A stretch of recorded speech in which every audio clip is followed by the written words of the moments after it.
Hello and welcome back to Hollowponds Solo Sagas and another session of Captain's Log. We will begin a new story. This is our 13th episode. I'm going to compact the recording of this story just over this week. So I'll try and record each of the episodes during this week and I'll release them out over the weeks to come because the big thick book needs to go into a box end of this week. To ship off next week. So, new mission, Captain's Log, Captain Matane. So, recap, I think this will be our 4th mission. We have that last mission did not go successfully. There wasn't any major problems, but there wasn't an overall success. That was trying to strike up first contact with a lichen-based life form. The USS Rumta didn't have much success and needed to call in a first contact specialist. It's basically a ship that could specialise in communicating with a life form such as the lichen. We weren't able to get the universal translator to build up a matrix of language. We weren't able to initiate contact. We knew that there was something there, but Matane and the crew, Science Officer Relic, Chief Engineer Sue, the medical officer Fima. We all basically, there was enough failures during that game that we failed to succeed in the story. So that would be our 3rd point arc in the overall series of a failure. And then hopefully this mission, it'll pick up. So what we'll do is, this is probably going to be one of those shorter sessions because we'll just generate what the mission type is going to be, go through the process within the book of generating a mission, come up with what our story will be, and then next session that I'll probably record tomorrow will be the beginning of the session, and then we will do the same 3-act play with a maximum of 5 scenes per act. Basically, we will play through as the book suggests, and as I like to do, as I said, I think it was last week, I like to make this as we are making a Star Trek series, our own Star Trek series. It's a very cold day in Sydney today. It really is cold. I should probably put on a long sleeve. But we'll play through this one. And tomorrow I'll try and... Hopefully it'll be warmer tomorrow, but I don't think it's going to be warmer for the rest of the week. Anyway, how do we roll a mission? Well, first off, we turn to the mission generation page within our book. And we start by rolling our mission type, which is a D20 roll. And then we'll see what type of mission this is going to event to be. I'm only down to, all the rest of my dice are now in a big box waiting to be shipped off. I'm down to this one small bag of assorted dice. That's it. That I'll have to take into my carry-on and my baggage. That's all my dice. Which means I'll be forced to buy more dice in Belgium. So we have a 14. A 14 gives us a research and development mission. Now that is a bit interesting. As normal, there will be quiet bits because the mission generation, there's a lot of writing and I cut those bits out. But just to say, I don't know if I mentioned it. I mentioned it in the interview with Michael and Jim. Basically, when you watch me do this, this is real time. All I do is I cut out silences. I don't go off and have a think or do anything else. The time when I sit at the table creating, you're watching my imagination work, real time-ish. So we have a research and development mission. That's how, then we roll on the specific type matrix, i.e. the research and development matrix. All right, so almost every starship in the fleet has the equipment and personnel to conduct a wide variety of scientific research. In addition to performing routine analysis related to exploration, you may engage in your own scientific studies, as well as hosting Federation scientists performing independent research. Often, starships provide an excellent testbed for new technological developments, and whatever new technology or development someone comes up with must eventually be tested in the field. So, what is this research and development all about? A 3 deflector upgrade. Okay. So would we be doing the deflector upgrade? I mean, we are basically a highly advanced sensor suite. The USS Rumta is a subspace relay in and of itself and a highly advanced sensor suite, because to place and maintain subspace relays, you need to be able to have good scientific measuring devices to be able to do sensor measurements to find out information where to place a good subspace relay if one's gone missing, and how to repair and pick up the signals around it. So I don't know whether we would be testing the deflector upgrade, or we would possibly be buddying up with the ship that is the deflector upgrade test, and then taking measurements. But then the question is, how do you test a deflector in the field without it being a bit of a tricky situation that the Rumter might not want to be in itself? So we will go back to here. So we know it's a deflector upgrade. Roll an incident and a theme, which is 267. An incident and a theme will use the black die as the incident and the green die as the theme. These are probably easy to read as well. All right, our incident is a 20 and our theme is a 10. 20, roll twice and combine. Okay, so our incident, we need to roll twice and combine, which is good because we've got 2 die. And our theme is a 10, quarantine zone. All right, we've had quarantine zone as a theme. Maybe we have to go back to that Space Hulk. Now that'd be quite interesting and a good loop back, call back to that earlier story, because they haven't resolved stuff. Maybe something's going on there. So 20, so our incident. We have a 7 and a 2. We have a 7, which is explore, and a 2, which is build. All right, let's think. What do we have to do now? So what we've got is generate a starting advantage or complication. Okay, we are going to generate an advantage or complication. Depending on the result, roll a starting advantage or a starting complication. Okay, so let's see. Do we have a starting advantage or a starting complication? And then we will try and build in the quarantine zone as a theme, explore and build. All right, so it is evens, it's an advantage, odds, it's a complication. We have odds, we have a complication as I rolled a 7. So our complication, page 269 in my book. Okay, what is the complication? And then we will 5. Then we will gauge unexpected attack. Okay, that actually works well. So we have unexpected attack as the crew works to resolve the crisis at hand and outside force attacks. Okay, so we've got explore, build, quarantine zone, unexpected attack, and a deflector upgrade. Depending on the roll, we've rolled the complication. Add more excitement to your inciting instant by rolling on the encounters matrix. All right, so I'm already leaning towards, and then we'll roll the encounter. I'm already leaning towards.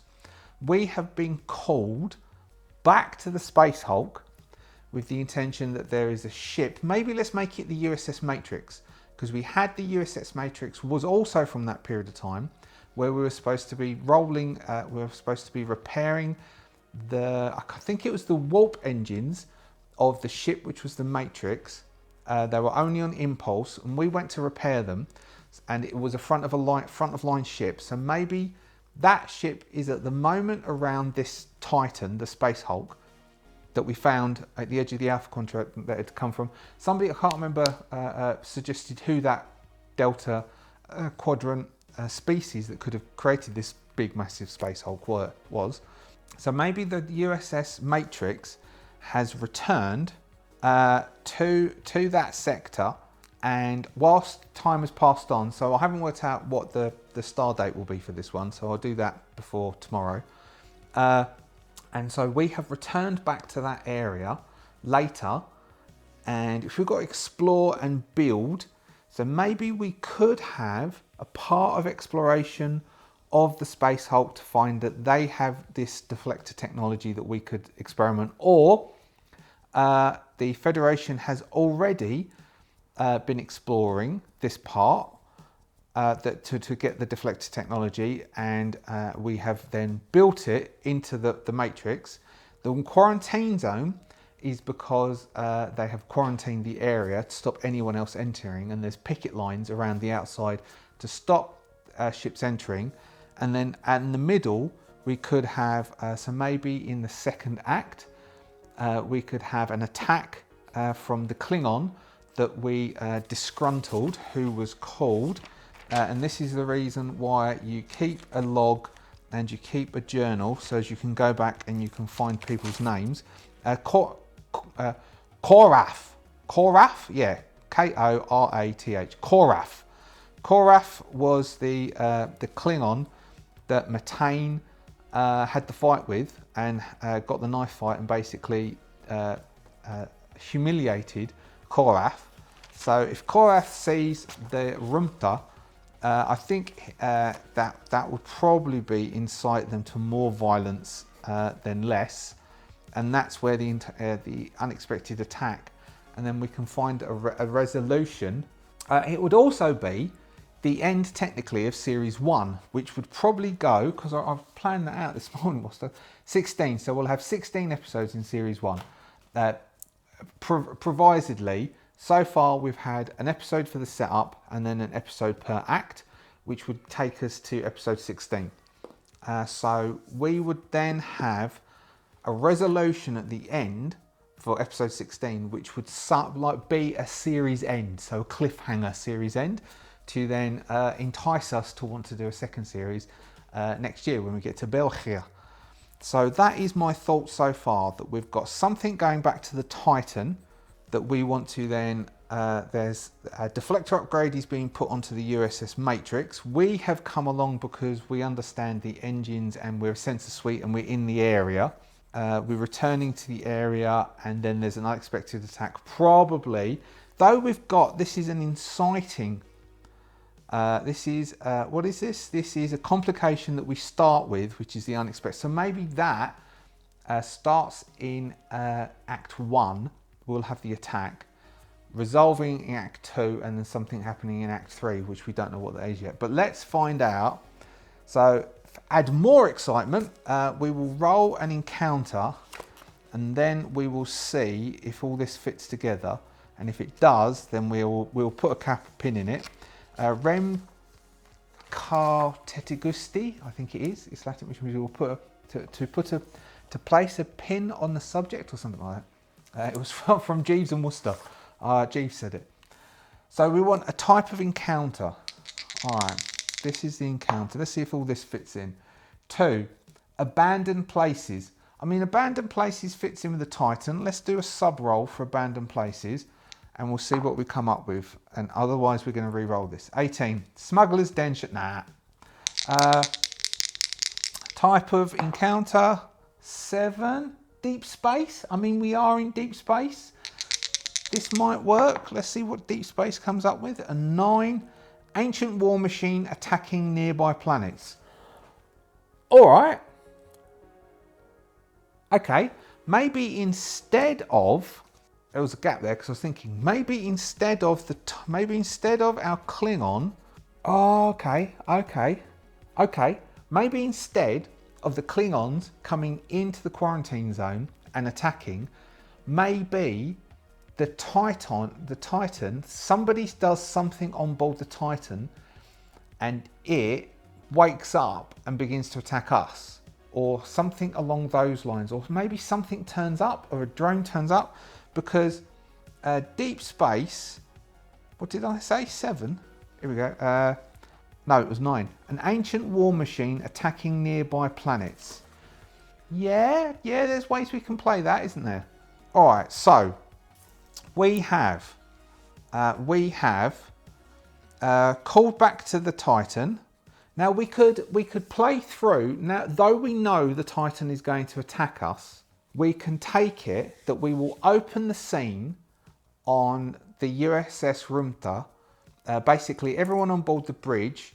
There's an attack, so basically we will begin the episode with the attack. Okay, so we'll begin the episode with the attack, that the Titan begins attacking all of us who are in the area. Maybe it creates the quarantine zone. Maybe the Titan produces a field which somehow creates, so we're trapped in this area, in this little quarantine zone. Nothing can get in, nothing can get out, and the Titan is attacked. Maybe that's the attack. Maybe the attack is, All right, so this is my thoughts. My thoughts are the Rumta gets attacked. The Rumta is getting attacked at the beginning of the episode, and we'll do a scene with the Rumta trying to survive. Something is attacking us, and we will roll on the matrices to work out what it is, and it's from the Titan. We will then so then we'll see how we go with that act, which is going to be scene 1. So scene 1, the Rumta is trying to survive. We just focus on the Rumta. Then we will do sometime earlier.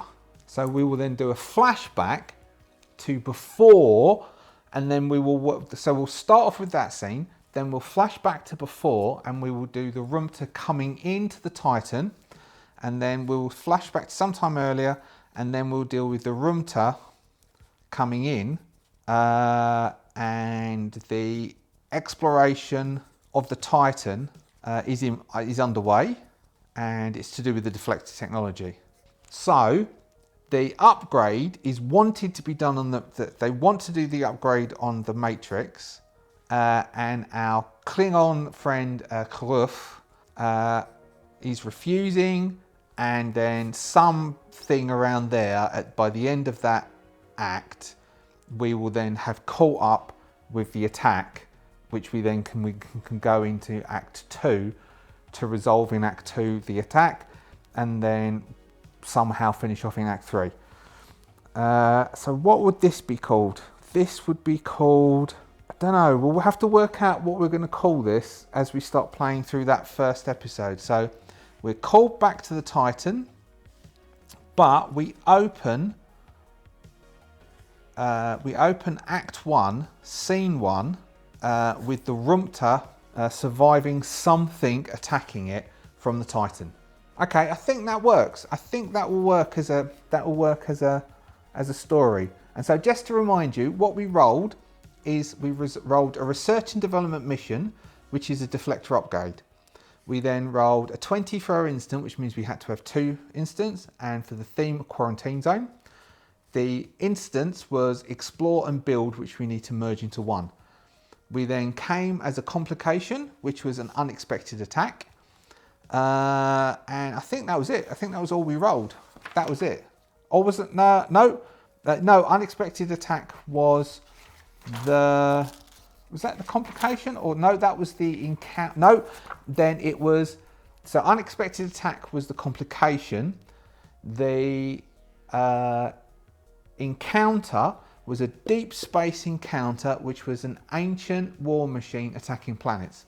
We took all of that, mushed it up, and then we came up with that story, which is we're back to the Titan. We've been called back to the Titan to assist in the scientific exploration of the deflector technology of the Titan, where we're attempting to upgrade the Matrix. We will open Act 1, Scene 1, with the Rumta trying to survive being attacked by something, which we will roll to see what that something is. And then as we finish off, as we resolve that scene, we will do a flashback scene to sometime earlier with the Rumta coming into the area, and we'll resolve the rest of our Act 1 with that, ending Act 1, slotting up to the attack, and then we'll go into Act 2 to resolve the actual attack thing and see how our Klingon comes into the story. There we go. Creating a mission for Captain's Log using a handful of rolls and the power of imagination. Hopefully you enjoyed that. Thank you so much for watching. Do return, and we will do Act 1, Scene 1. Thank you so much. If you're a subscriber, thank you for being a subscriber. If you're not yet a subscriber, do consider subscribing. It does push, it helps things push out and it helps it grow a bit bigger. And that's about it really. Thank you so much to the Adventurers Guild for all of your support in producing these videos. If you'd also like to support, you can join the Adventurers Guild, which is the YouTube membership, or you can buy one of the books that I produce on drive-through. I read that I was mentioned in wargamer.com because I wrote the solo book single player mode for Cyberpunk Red, which will be coming out, which may already be out by the time this comes out, but I wrote that. Well, I assume I wrote it. I've actually seen it. The person whose name is Jay who I dealt with by Artaxerxes, and most of the content may be somebody else's, but as far as I know, I sent a massive manuscript to them, sold it to them, and that's about it. Sorry, segueing. See you later. Bye.